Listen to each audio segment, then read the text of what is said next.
Greed, deception, abuse of power. That's no plan. I'm the enemy because I like to think. I like to read. I'm into freedom of speech and freedom of choice. I'm the guy who likes to sit in a greasy spoon and wonder, gee, should I have a T-bone steak or a jumbo rack of barbecue ribs with a side of gravy fries? I want high cholesterol. I want to eat bacon and butter and fucking cheese, okay? I want to smoke a Cuban cigar at the size of Cincinnati in the non-smoking section. And I want to run through the streets naked with green jello all over my body reading Playboy magazine. Why? Because I suddenly feel like I might need to, okay, pal? I've seen the future. And you know what the future is? It's a 47-year-old virgin sitting around drinking a banana broccoli shake singing I'm an Oscar Wilde wiener. And that's not what I want. What I want is Film Flashback with me and Nick and Antonio. This is Demolition Man.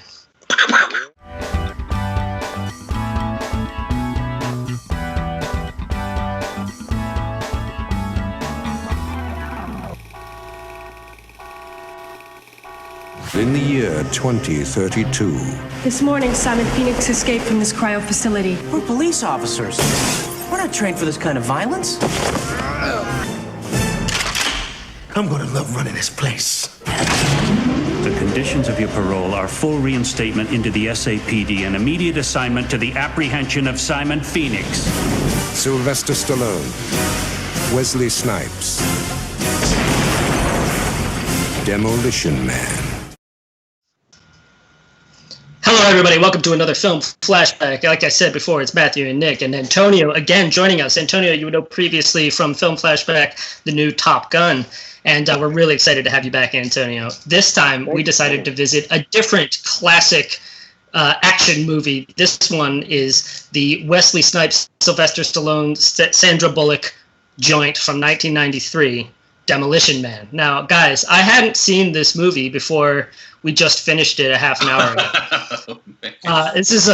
This one's wild, and I just love that our show and flashing back to movies, because they just don't make them like this anymore, and I mean it literally. This movie is so fun and funny and what I would call like kind of over the top, but there's so much about it that makes it where it's not goofy. This is so watchable. I would recommend this to a college kid right now. It's just, and I think it comes down to the performances. I think it comes down to a pretty tight editing. I really dug this movie. What was it like for you guys? I assume you'd both seen it before. You were fans, right? Oh yeah, it's a top 5 favorite action movie for me. And Tony, do you feel like we have you pegged doing Demolition Man and Top Gun? Is this? I feel like it's just right up my alley. This is perfect. It moves on. So I'll start with a quick story. When I was in college, I lived in a fraternity house. There was like 52 guys that lived in the house. It's a random, like maybe Tuesday night or something like that, and the fire alarm had gone off. And I was in my room watching Top Gun, or sorry, not Top Gun. I was watching Demolition Man on TV. And so the fire alarm was going off. We all have to go in the courtyard, and just casually, everyone's like, "Oh, what were you doing? You guys drinking, hanging out?" I was like, "Nah. I was just watching Demolition Man on AMC. Oh, man, I was watching Demolition Man. Oh, dude, you guys were watching Demolition Man? Yeah, we were watching Demolition Man. Oh, you guys were watching Demolition Man? And I was thinking that like 90% of the turnout was watching Demolition Man on AMC on like a Tuesday night in the middle of the year. Yeah, it's just, I have very fond memories, and I think this holds up. You know, one thing about this, like I consider myself an action fan, but I couldn't tell you the last Fast and the Furious I've seen. That's not my style. I like the classic action movies for sure. But this movie moves like nonstop. The pace of this movie is like, buckle up, here we go. We're jetting off. I love it. I hadn't seen it for a few years, and I'm surprisingly shocked by how well a 27-year-old movie held up. It's great. Those beginning action scenes, I mean, that was fantastic. Blowing up an entire building, which they really did. It's a gigantic explosion. Yeah. Right? Yeah, so you know what's funny about that? I saw something really interesting.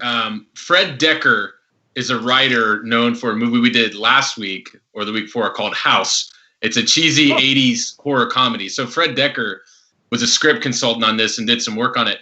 The movie originally didn't have that opening scene, right? And I never knew that. And his explanation was like, well, because originally it started with Simon Phoenix and Spartan in the future already, and just with exposition, he's like, look, we have to show modern day because That'd be like showing the Wizard of Oz and all you ever see is Oz. You got to see Kansas before you see Oz to realize, how crazy Oz is. And so I'm with you, Antonio, but that's interesting. Imagine this if they didn't have that opening scene.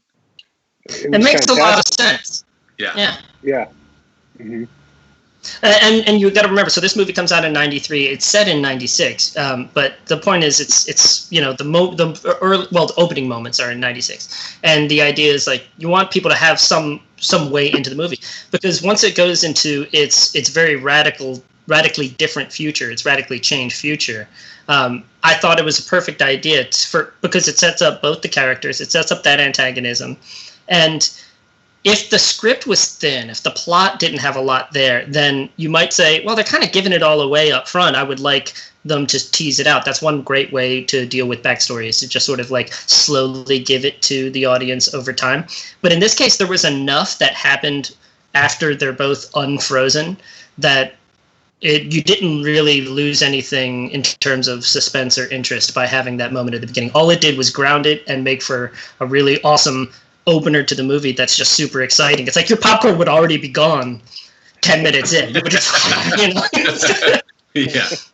So, real quick, Demolition Man, the movie is set in two different timelines. One for the first 10 minutes in 1996. So that was 3 years in the future of when this movie comes out in 1993. And there's no possible way to watch this movie from where we sit. This is 2020 without just tell yourself the years don't make any sense or difference. Don't try to think about it as being 96 or 2032 because it's not even close. So in 1996, what we find is LA has descended into total chaos, where there's whole huge sections of the city that have been taken over by this, crime lord played by Wesley Snipes. And it's just the police don't go down there. It's like its own little mini criminal country. And that is the world that it's supposed to live in. And it's fascinating because the movie comes out in 93. And I was like, how would you make a movie like that where anyone would believe it for half a second that was a possible near future? But then I remember in the spring of 92, that was the LA riots. Yeah. That was the first thing that came to my mind. I go, actually, it's more believable for the people at the moment going to see this when it hit theaters than it would be even for, I think, us at this moment. Right. Did you guys think about that? Did that cross your minds? I didn't, but it makes absolute sense. I was wondering why the 3-year difference of when it came out and then this is what's happening. Yeah, I thought about it, and yeah, I saw the same thing. It was during the riots, and it's kind of a thing as a writer. You always look at it like, all right, in a world where this can be true, what else can be true, right? And so, if that was happening in '93, if you just let's assume that it just keeps on going, like, what's the worst thing? We're I don't want to beat around it. We're in the middle of this coronavirus thing as we sit here and record this at our own apartments, like. You can think, all right, what's the best case scenario? But what is the worst case scenario? And if you're writing a script, it's a much more interesting choice to make it chaos and anarchy, especially given what people are going through at the time. Yeah, but the question I'm pitching is, when it first happened, I was like, okay, this is ridiculous. And then I thought about it for like 10 seconds, and I realized it's a shame, but it's not actually as ridiculous as possible. First of all, because I thought of the LA riots. And then the second thing, the idea of having a whole section of the city set up where it's like it's separate principality where they've just like told the cops aren't allowed to come in and the mail carriers aren't allowed to come in. I thought, oh man, I've been to a place in Northern Ireland called Derry/Londonderry, and that exact thing happened in the 60s. They called it Free Derry. They set up the barricades, and they were fighting the actual police and the military, and they wouldn't let any of the authorities come in, and they declared themselves an autonomous state. And it went on for months. This is like a real event that happened in a Western country in just a few decades ago. And I was like, especially if you only, 30 years, no less than 30 years, 20 plus 25 years before this movie was made. And I'm like, oh, wait a minute. It's not actually as crazy. That was my first thoughts. Well, I guess the idea would be that the past shapes the future, right? Like you don't get this future that they're in with no guns, no salt, no anything, no alcohol, nothing that's bad for you unless things went so bad. Yeah, it had to be. It couldn't just be like kind of bad. It had to be extremely bad for us to go in the future and it be this different. Again, another strong screenwriting choice. It stands I think out. we're heading there, though, right? I think this is just the beginning. I think give us about 6 months. This is exactly what it's going to be. We're going to be enjoying a rat burger. Yeah, our toes are in the water for sure. So something that exists in this futuristic 1996, this fake 1996, is that they have cryo prisons where people are frozen in time and then they can be unfrozen later on. What Austin Powers makes fun of just a couple of years after this. And so what we have is Wesley Snipes' character, who is like damn near pure evil. He's playing Simon Phoenix. He is thwarted by Sylvester Stallone's characters, the name of John Spartan. But in doing so, John Spartan, the Demolition Man, is presumably killed a whole lot of hostages, and so he ends up getting frozen too. And the big bulk of the movie happens. This is all like prologue. It happens when they both get unfrozen, and the reason is Wesley Snipes comes up for parole. He somehow breaks out of prison, which they eventually explain. And Sylvester Stallone's character is then thawed out for the express purpose of chasing down Simon Phoenix, played by Wesley Snipes. Thus, the rest of the movie. I had a question there. Did you guys wonder why Wesley Snipes' character, who murdered all these people and before had a whole rap sheet of killing, murdering, pillaging all these people, he got eligible for parole way before Sylvester Stallone? He got eligible after 36 years. Sylvester Stallone, though he was not going to get eligible, I don't think, they had to bring him out to fight Wesley Snipes, right? They breezed over it. I kind of missed that. Yeah, So I didn't understand. That opening scene that took place in LA, it basically, they said Sylvester Stallone had murdered all those people. So he was in there. Right. They made it seem like he did it. Yeah. He made it look like, Simon Phoenix made it look like Stallone did it. I guess the way you would have to try to explain that is that Sylvester Stallone's character is just a total miscarriage of justice, and he was blamed for being a mass murderer when he clearly wasn't. And that's the only way you could explain it. That doesn't make a ton of sense. There were some things so on the rewatch this, again, having seen this many times, and I imagine if you haven't seen it in a while, or for Clay see it for the first time, there are some plot holes for sure in this movie. Yeah. And one of the biggest things about it is I think the original cut was like 2.5 hours, but there was originally a storyline about his daughter and more of the family storyline. And so there's one line of it, Huxley, played by the gorgeous Sandra Bullock. This is right before a little movie charming, called funny, Speed, by the way. Yeah, so she just casually drops like, "Hey, your wife's dead, but by the way, you might have a daughter." And it's like, and the chief's like, "Enough funny business. Let's get down to brass tacks." It's like, wait, what about the daughter? Yeah, so in the extended version, I think it goes into more detail explaining some of the stuff. Okay, that actually helps, because that was one of my big question marks, because they address the daughter twice. He mentions he had a daughter when he gets unfrozen. Then he brings the daughter comes up later too, when he and Sandra Bullock's character, her character name is Lenina Huxley, when they're in the car and she goes, "Well, I can look up who your daughter is for you," and he like takes her hand and goes, "No, don't look her up." As soon as that scene happened, my thought, again, this is fresh eyes, I was like, she's his daughter. Sandra Bullock is his daughter. And I was waiting for the reveal. That would have made some parts really weird, though. Later on, weird stuff happens, and I'm like, man, this movie is going for it, and then it was literally when in the movie's like ending, and he kisses her. I'm like, all right, so he's definitely not her daughter, because they wouldn't put in the scene where he kisses her. And I was like, so why did he even mention he had a daughter? You could have just cut that from the script, and it didn't need to be in there at all. They were setting up a sequel, I think, that never happened. The movie did not do well at the box office. I was waiting for it to be like, the good news is I found your daughter, but she's a social media influencer. No! It was really not my kid. I wouldn't call it a plot hole, but it's a total consent. Half naked with a tiger. Edit and cut out the scenes where they just cut out the lines where they mention the daughter at all. It's just, if there's no payoff, there's no need to set up. Yeah, it was something that, because the wife is dead, right? The wife died during a big earthquake. So the daughter's alive. Why throw that out there if you're not going to touch it at all?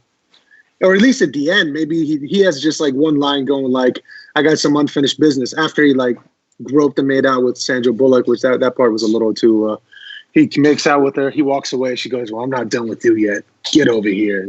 Didn't make sense to you? That was the first time she'd been kissed in her life, and she liked it. That's. How long was he frozen for? 30 years? Wait, 36. All right. So 36. Theoretically, Sandra Bullock would have been younger than his. So Sandra Bullock in the movie is supposed to be 29. Yeah, right. Exactly. So his daughter would have been minimum 36, 37. 36, 37, yeah. But I'm just thinking like the guy who watches movies and understands scripts. I'm like, okay, what would make a lot of sense is if she, who is turns out to be a badass, who is super cool and is just fascinated with it, if she turned out to be, his little girl, that would make sense. That would be. I bet if I pitched that at the time, the writers would have gone, "Oh, that's a good idea. We should have done that." Because it would, or just cut the daughter thing entirely. Okay. I think if you had to pick which one would have a better turnout or better payoff at the end, I think the girl, Sandra Bullock being the daughter, would be a much better payoff rather than this little romantic thing that they had between the two of them. Cares if they kiss. I think it would. I think it would be a much better payoff. I agree with you guys from a story standpoint, but I'll tell you one thing: sex sells. You gotta have a love interest in there. Right. Like. That's the only reason. Like, would the story be much Sandra Bullock was going to get naked or anything? Like, you could have just gotten some playmate in there, and if sex was all it was about. Yeah, maybe the love interest is a girl that misdials him just butt naked. I don't know if maybe it was just me. The scene where they were quote unquote having sex and they had the helmets on, the close-ups of Sandra Bullock's with the kissing. There was some nudity in there, which was definitely not Sandra Bullock. But there was a few nudity implied thrown in there. And I was like, no, it was. So, I mean, and this was 93, so I feel like that was. You're risque. Right. Risque. Well, I'll tell you, in terms of getting a higher rating, there's a ton of cursing in the movie, and it's all for laughs. The whole thing is played for laughs. This is one of the wittiest scripts ever. They just decided, let's just go for it and make everybody hilarious. And the running gag, which didn't really get old for me, I don't know how, because it's played throughout the whole movie, is that every time somebody curses in this movie, there's a machine that hears them and gives them a ticket, because in this perfect future, you're not allowed to curse. There's also a short list of other things. I'm going to go over it with you guys. This is the list of things that are illegal in 2032. Alcohol, caffeine, contact sports, meat, obviously sex, bad language of any kind, chocolate, gasoline, uneducational toys, and anything spicy. Also, abortion is illegal, but then again, so is pregnancy if you don't have a license. Right. This is a really goofy movie, but it decides to take on these massive ideas, which is what if we just gave all the control to the government and they just forced us all to be, quote unquote, good people? What would that world be like? Can you go too far in that direction? It's actually a really huge concept to be taken on by such a funny action film. And how timely is it right now, by the way, too, with all the conversation that everyone's having about everything, right? Happening. And probably one of the reasons that it holds up, it's not because the biggest reason it holds up, because it does kind of take that head on, hey, here's the future. And the Dennis Leary character with the underground people that are nah, I'm good. I'd rather live in a sewer and eat rat burgers than do this crap, live this life that everyone's forced to live on top. And it's still relevant today. I mean, there are a lot of people that don't like the current political system or wouldn't like other political systems that came in. And people, especially now, are more prone to do things like that. I mean, look at all the stuff we're dealing with now with the COVID stuff. There's people. I mean, I don't want to get too serious talking about this. Yeah, let's not. But it's amazing to me that it nails it. There's like that Dennis Leary character. He runs. So the Dennis Leary character, first of all, he's just playing himself, but in a fictional world, and he's really funny, and he's a sort of kind of a leader, but he says he's not, of the people who live in the subterranean world of Los Angeles in 2032, and one of the introductions to them is you see they make a raid on a restaurant to steal food, and like later on when one of the cops sees them and sees that they're holding guns, because guns don't exist anymore in the topside world in 2030, they see they're holding guns and they go, these are these weapons you use for chaos and disorder, and Dennis Leary's character says, we use these weapons to make grocery runs, dick. And I'm like, dude, this is like, there's a lot of talk in here where I go, oh my gosh, like this movie's what you said 27 years old ago. Well, a lot of these topics and stuff, these are eternal topics. These are things that, like you said, we're still talking about. And in this otherwise totally silly movie. Yeah. It was way ahead of its time, I think. Like even so, the gun aspect, the government control aspect, the things as far as, the human touching, no contact. Remember that? Yeah, like the high five were there. The no high five where you don't touch, and then the sex was like, oh my god, are you kidding me? Old fashioned. You get diseases. That's right. That way you'll get diseases. Yeah, that's what she said. We haven't touched on one thing yet. The 3 seashells. Hit me. Do we know how to use that? Did they state? Sylvester Stallone sort of explained it, but it's not explained in the movie, which I think is way funnier. Nick, tell us what the 3 seashells is for people who haven't seen this movie. If you have not seen this movie, we find out that toilet paper in the year 2036 is non-existent. And they have something called the 3 seashells, which is exactly what it sounds like. It's 3 gold seashells to clean yourself after using the bathroom. Now, how it works, I don't know. Do you just scoop the poop out with one? And I don't know. They never explain it. They just let poor Sylvester Stallone's character, John Spartan, nobody tells him. They actually, what's his name, laughs at him. Who plays that?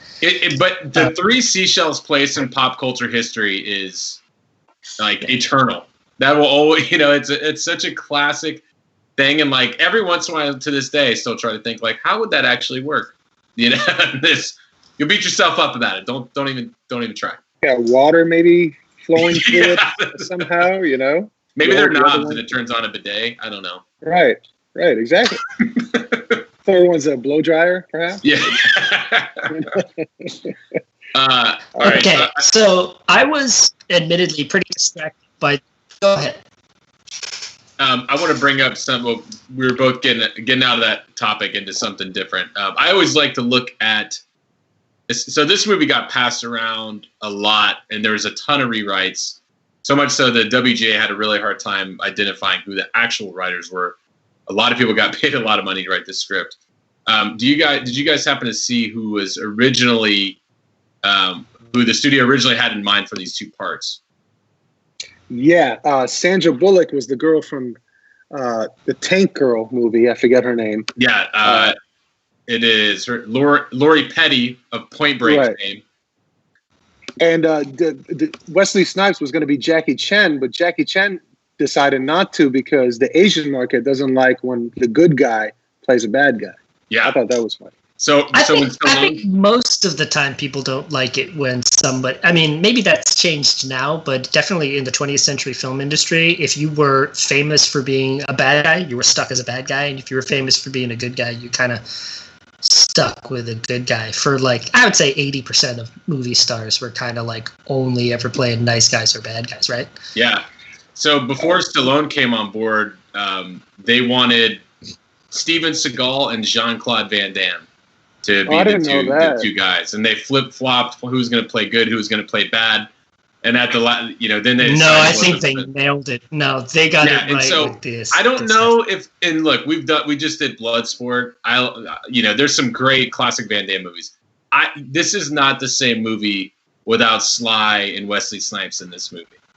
Sylvester Stallone is funnier than either of those other 2 actors you mentioned. Yeah. Which makes me feel like he still feels like a real guy that I might actually know. And I don't know if this is because I love the movie Rocky or not, but it's like he still feels like a guy that I might actually meet, whereas some of those other dudes, I don't know. But also, I just really want to take a moment to appreciate the powerhouse that is Wesley Snipes. That dude, like he had like an amazing 10 years there, and then he just sort of, he's doing whatever he's doing now. But if you're too young and you haven't bothered watching older movies, you don't understand. Wesley Snipes is incredible. This character could have been so easily played poorly. This is not like beautiful Shakespearean dialogue. He's very sort of two-dimensional. He's just kind of like loves evil and chaos because he's just into it. It's just who he is. So he could have been boring. But all I wanted was more Simon Phoenix. I just wanted more Wesley Snipes the whole time because he somehow takes these stupid, cheesy puns and this outrageous action. And by the way, black belt and doing like all these action scenes had to slow down because he was too fast and the cameras are like, it doesn't look right. So he's the real deal. He's funny as hell. He's handsome and charming. I was like, I needed to see Wesley Snipes as a Bond villain. I really wanted to see Wesley Snipes as like a Batman villain. Can you imagine? Like the Batman versus Wesley Snipes playing anybody? Like that's what I was like, oh man, this man is incredible. That's how I feel. Well, I'll tell you where he went for those 10 years that you didn't see him. Federal prison for tax evasion. Well, there's that. Yeah, there's that. What's he in there for? I didn't want to shit on the man to bring up his bed. Here's to paraphrase the story that happened with Wesley Snipes. He wasn't paying taxes throughout the night, most of the 90s, and for the entire Blade franchise, which he made just tons of money. Right. And he wrote a check to the IRS for $1 million because his lawyers are like, dude, you got to pay the IRS. Like these guys, they're serious. He goes, all right, fine. Writes him a check for $1 million, and they're like, yeah, that's not nearly enough based on what you made for these X years, and so he went to prison. Yeah, they're gonna owe about 45% of everything you ever made, and this ain't it. But which is kind of sad because Clay, I'm with you, especially when you see this. It's like, man, you're right. That character could be easily botched. Like, imagine they want someone that can kind of do comedy. They put like a Jim Carrey type in there. It's early 90s, so it wouldn't have been like there would have been absolutely butchered. But Snipes is a good actor. Isn't he a Juilliard guy? I think he was a Juilliard guy from Orlando originally. Shout out. Shout out to Orlando. He's got some chops, man. What happened? Here's my question. What has he done recently? Anything? Well, I'm glad you asked. Let me just... Okay. Because you're right. I mean, he was huge. Well, he did do Expendables with Stallone. That's when they got back, Okay. And there was like 3 of those, right? He did one of them. Yeah, I mean, a lot of bit parts, really. Nothing. We haven't seen any, Brooklyn's Finest in 2009, but he's kind of been playing, his prime was 90s and early 2000s. And then he missed the time, obviously. You know how like there's sort of like categories and tiers where you can kind of imagine like you guys are actors. You can imagine there's good actors, but then there's this thing that's a movie star, and sometimes someone gets to be famous, and occasionally you're going, I don't know why, but other times somebody's famous and you're like, for some reason they've got a magic. When they say the line, it doesn't sound dumb. When they say the line, it sounds powerful, it sounds interesting, it sounds funny.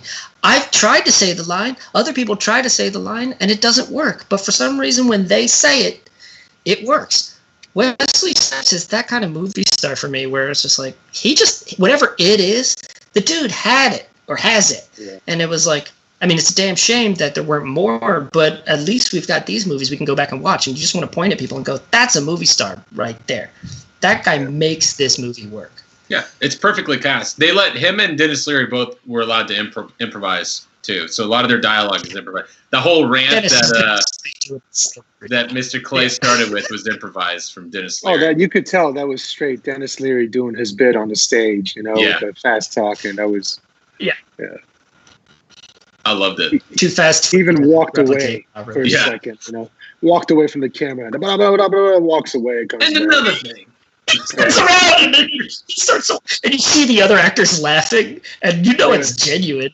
They're really he's just making crap up. I want to ask if we maybe can somehow try to get rid of the actual numbers on the years, because To me, I thought it was kind of stupid that the year they chose. I really wish they chose a year further in the future, because there were literally people still alive from the 90s, and yet everyone in this fictional 2032 had no memory of anything that happened in the 90s. Immediately after that, this ended, we were watching it on Hulu, and the credits end, and Hulu just went into a new video. I was in like the bathroom, like washing my mouth, and it was like, oh, here the Tiny Toons started. The Tiny Toons intro started, and I was like, I heard it from the other room, and I was like, whoa. And I came out, I hadn't heard the Tiny Toons intro in 20 years. And I was like, I know all the words to this thing. And I thought, okay, that was 20 years ago.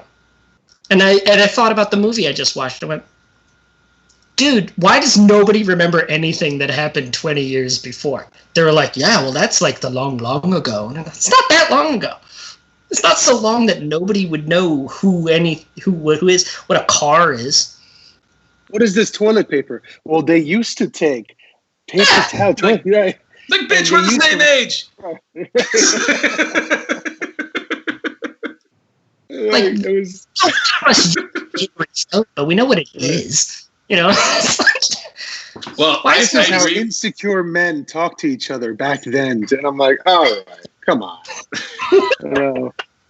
I think it's just a story thing. It's usually better. It's an old improv thing too, where it's like improv scenes are better if the people already know each other, right? So like if you have some familiarity, and not to mention the daughter thing, like that was a major thing in the original script, and it didn't get cut until editing. They shot a bunch of stuff with either with the daughter or about finding the daughter, whatever it may be, because there's not like a B.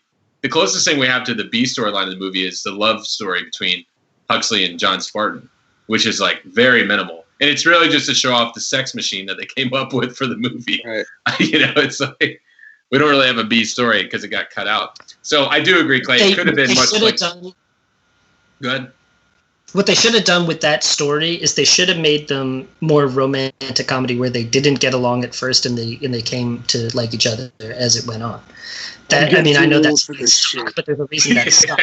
But the thing is, they get along fine and like each other from the moment they meet.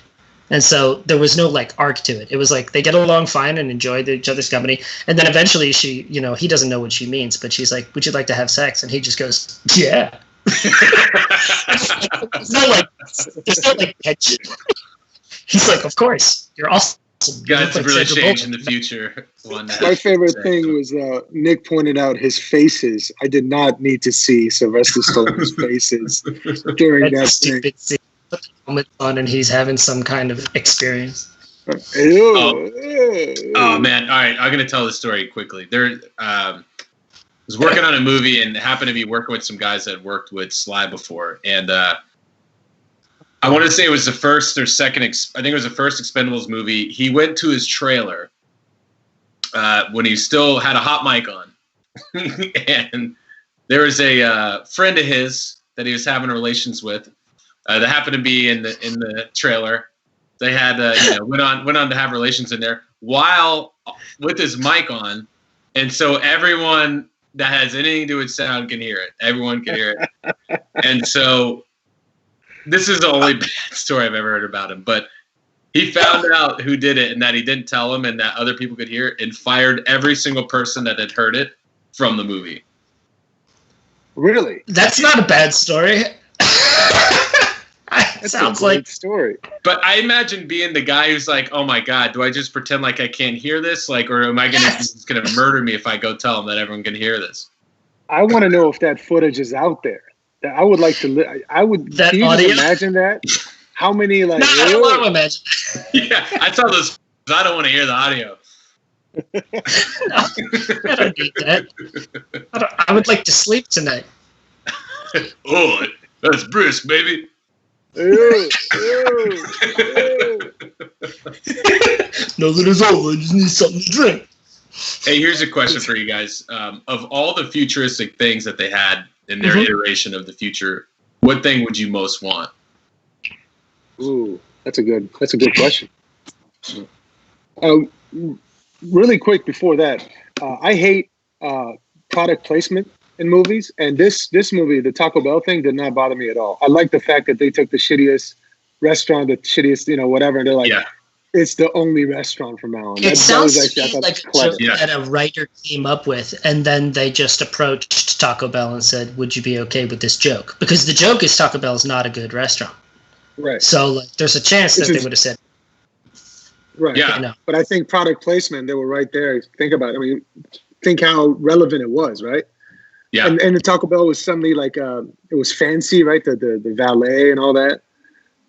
That was great. And it is funny because like that joke was much funnier, and it's still funny now because we still think of Taco Bell as a fast food restaurant. But like in the early 90s, they're like, all right, listen, we can only get one restaurant because there's so many curse words and nudity in this thing. Like we can only find it ain't Chick-fil-A. I promise you, Chick-fil-A wasn't willing to sponsor it. They only had the one option. It was Taco Bell. But it's hilarious. But it's still a restaurant everybody knows, and the thing is, like, somebody might have said, "What if it's all McDonald's?" And you said, "Yeah, but that's not funny enough. McDonald's is too spot on. Taco Bell, that's really funny because it's just a little bit off, Yeah, like Popeyes. But it sounds to me like a writer came up with it, and then the producers were like, "All right, we'll call them and see if they're into it." Taco Bell's like, oh my God, yes. Wait, the rat burger is not associated with Taco Bell, right? Okay, Can we do a rat taco? Is that possible? Rat taco. By the way, I love when they underneath and he knows Spanish because he's a cop in LA. So of course he can speak a little bit of Spanish enough to get to order a burger, and he's all enjoying it. And Sandra Bullock's character, look, I'm telling you, there's not a cow for miles. Don't ask him. But he takes the bite. She goes, "Oh, it's raton," and he's like, "That's a pretty good rat burger." It looked good, and that beer, it made me want a burger actually. So one thing we can't usually find out. We talk about budget a lot because this movie was a flop, more or less. If budget was $57 million, the worldwide gross box office was $58 million. But we don't find this number very often, but do you guys have any guess what the marketing budget was for this movie? Well, if this was a major summer release, usually it's safe enough to take the whole production budget and just kind of like double it for. Yeah, I was going to say like $100 million. That's a good guess because it was $97 million. Yeah. And I wonder too. So I think the reason we have this number because it's available to find. You can't usually find out the marketing number. So, Stallone sued Warner Brothers after this came out, claiming that he was getting basically gypped on the profits for the movie because I'm sure he signed up for back end. And they're like, no, we're not making money. We spent $97 million to market this thing. Damn. Wow, that kind of stinks. I'm sure. You know what would be fascinating? We should check out what else came out around the same time to see if maybe it got drowned out by some other big releases. Because 93, that's a big year for movies. Yeah. That's the year Jurassic Park comes out. There's a lot of, it might have just gotten kind of swamped. Because having watched it now, I'm like, I don't see any reason why this wouldn't have been a hit where somebody saw it and then instantly told all their buddies. Dude, you gotta check out Demolition. I had no idea. I had no idea it wasn't a hit. I thought it was. There's some great. I'm just going to name a few. So 93 movies that had come out, just that are similar genre. The Fugitive, Rudy came out. True Romance, Mrs. Doubtfire, Schindler's List, Tombstone, Jurassic Park, Groundhog Day. 93 was a great year for movies, but it checks all the boxes that you would think this would have been a mega hit. But I do think maybe it was a little before its time. I don't know, or maybe it was like too soon for, it was too close to the riots and stuff, so like people were turned off early in it. I don't know. I don't know how to explain why movies do or don't do well, especially this being time-wise this far removed from it. But you would think that it would have done a little bit better. But yeah, maybe it's just ahead of its time. I don't know. I think it holds up for sure. I think the plot, you could easily, I know they're just now talking about doing, I think it's a prequel. And I have no idea what it's supposed to be, but I guarantee we're going to have Sylvester Stallone going back. They're going to figure out that de-aging thing, and he's going to go back to 1996. Right. I wonder if Wesley Snipes going to have some sort of cameo in there. You would think so, but Yeah, I don't. He has to. Either that, or like I said, they might have to de-age the Simon Phoenix character. That'd be my guess of what they would do, but I don't know. I would be interested to see the future, 30 year or 20 plus years after that future. Do we know who's attached to it at all, or no? It's just just Stallone. Other than that, I don't know. They just announced it like a week or two ago. Okay. I don't see any need to make it a prequel. Like you could just make a straight sequel, because Sylvester Stallone, now you're still living in a world where only the people in the underground and Stallone himself, his John Spartan character, are the only ones who have any kind of experience with violence. So you could maybe it was misconstrued, because I think, like I was saying, if it's a Back to the Future type scenario where he goes back to change the past, it can't be a prequel, right? Like it just wouldn't. Yeah. You shouldn't have to, because look, this movie is entirely set. So they call Los Angeles, they actually call it San Angeles, because they explain in a one line. They go, well, in 2011, Santa Barbara, Los Angeles, and San Diego merged into one large thing. Right. And we never leave that. So like the biggest, political figure in the movie is a sort of a mayor of San Angeles. So it's relatively contained that way. And you feel like, well, it's not like the whole world would have changed in this fashion. And they didn't explain how the whole world changed. So you could very easily have a sequel to this movie and just have somebody who's like, well, I'm coming from, and just pick a different part of the world. Doesn't matter. Somewhere in the Amazon, somewhere in the South Pacific, somewhere in Eastern Russia, and just have them be, because like I said, like as it's written, only 30 years has gone by.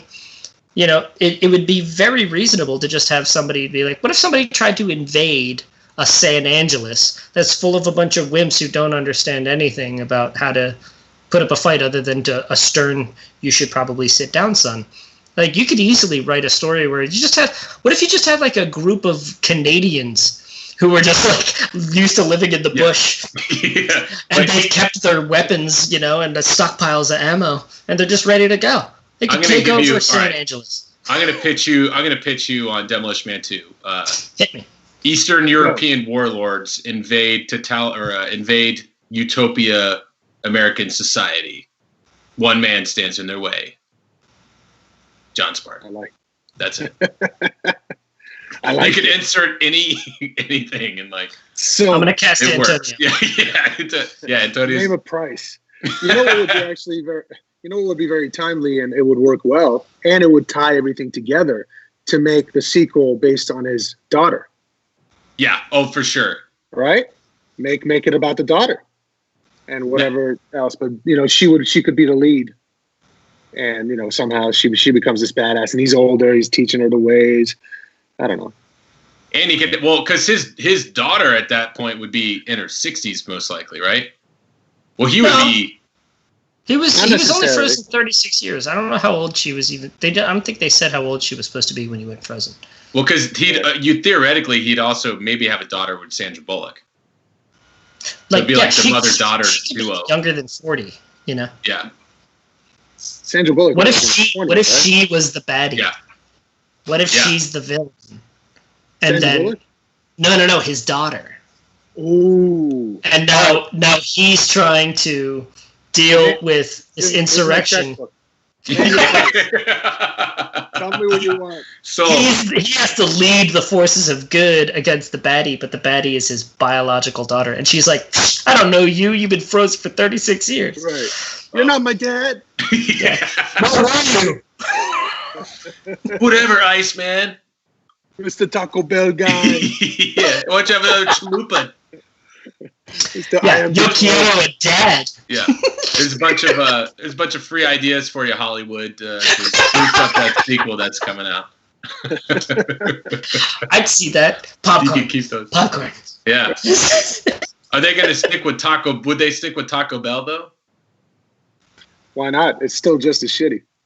Yeah, why not? It's not like people aren't going to go to Taco Bell if it's not portrayed well in the next Demolition Man movie. People are still going to go to Taco Bell. See, I think in the future it'll be like the Long John Silver's / KFC hybrid. You know how they have those hybrid restaurants? Oh, yeah. Or like if you go real deep, you have like the A&W restaurant. A&W, yeah. I was about to say that. The ones you just drive right by. I'll tell you what, I'm not stopping at a restaurant with like brown and yellow signs. The combo is Taco Bell Pizza Hut. That's the combo. Oh, yeah. And it's like Carl's Jr. Green Burrito, right? That's one. And there's a bunch of different little... I'm telling you, there's a Long John Silver something. I'm telling you. I haven't stopped there. Well, somehow these action scenes hold up, and I think the action scenes hold up, and they're worth watching the movie if you want to see fun action scenes, because the plot contrivance is that you've got only one guy that can fight versus the only bad guy who can fight in an entire society. So it's always this one-on-one between Wesley Snipes and Sylvester Stallone. They're both amazing actors and also fighters.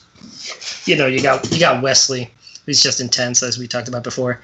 And it's like, it's watchable just if you want to watch fight scenes, of which I thought it was going to be the whole movie. And it's like tastefully just enough. There's actually a whole lot of really interesting sort of sleuthing and trying to figure out the mystery. And there's like a ton of story. I was expecting a thin story.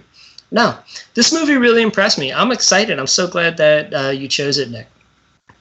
It holds up. It's easily my top 5 favorite action movies, and like there's enough action in it. I do know they cut out a ton of action scenes, by the way, Clay, to what you're just saying. They cut out a lot of stuff that they shot. They cut out a lot of violence as well. But I think the plot, like the good thing that it does, we talked about just a couple faults it has, but it maintains, like, at no point do you forget that John Spartan is from 1996. Like, it's like a caveman, it's like Encino Man, He's a caveman. He starts to figure out some things, and he kind of meets in the middle between his old school and the new technology, where it's like, okay, a car. I can drive a car. This one's a little different, but I can figure this thing out. And so that makes it cool, because that's his flaw in the future. He's such a badass in 96. His flaw in the future is he's a caveman. He doesn't know how to work it. Can't even wipe his ass. Antonio, I have a question for you. Yes. Which of these insults is the worst insult? Would you not want to be called? Caveman, Neanderthal, primate, Viking, or savage? All of which he is called. I love the fact that he says in the dinner table, right? When the lady calls him that, he goes, I say thank you, right? He says, yeah, it's like a compliment, right? So I would say thank you. So yeah, I would say the same. I don't see if any of those as a big, it seems like a compliment, really. You savage. Yeah, exactly. It's all about context. Right. Such a savage. Man, that guy was a savage. Yeah, maybe he just roasted someone. Oh man, right. Tony's good. Says, what would you say if I called you a brutish fossil? And he says, thank you, I guess. Right. It's like, thank you. Followed soon by another amazing line where he sees the bad guy in the middle of the fight. He goes, you're going to regret this for the rest of your life. Both seconds of it. All 2 seconds of it. Yeah. I know we're running out of time. I want to say one anecdote I saw that I thought was funny. So Sandra Bullock was doing this movie, and like this is one of her first big movies. Rob Schneider also in this movie from SNL. Ended up doing Judge Dredd with Stallone too, but right. Just talking casual with Sandra Bullock. He's like, "Oh, what's your next movie?" She's like, "Oh, I'm doing this movie. It's like there's like a bus and there's a bomb on it." And he's like, "Good luck with that one." Speed, the movie goes on to be like the highest grossing film of 1994. And I was catapulting Sandra Bullock into star. Yeah, she's awesome. Yeah. Well, I think that's plenty for us for tonight. I really loved watching this movie. I'm really excited that you could join us again, Antonio, for another awesome movie from our. Thank you, sir. I'm stoked that I'm gonna. I just want everyone to remind everybody that you should please check out Handlebar TV on YouTube, but also that this podcast on Spotify and it's on Apple Podcasts and iHeartRadio. And we're going to have another one coming up real soon because we're just going to keep cranking these out as far as we can. And we'll let you know what that is pretty soon enough. But as far, thank you, Nick. Thank you, Antonio. But frankly, You're both savage creatures, and I wish that you would leave my domicile right now. Hey, I'd love to stay and hang bitch. out, but I gotta go use the 3 seashells. You caveman, you.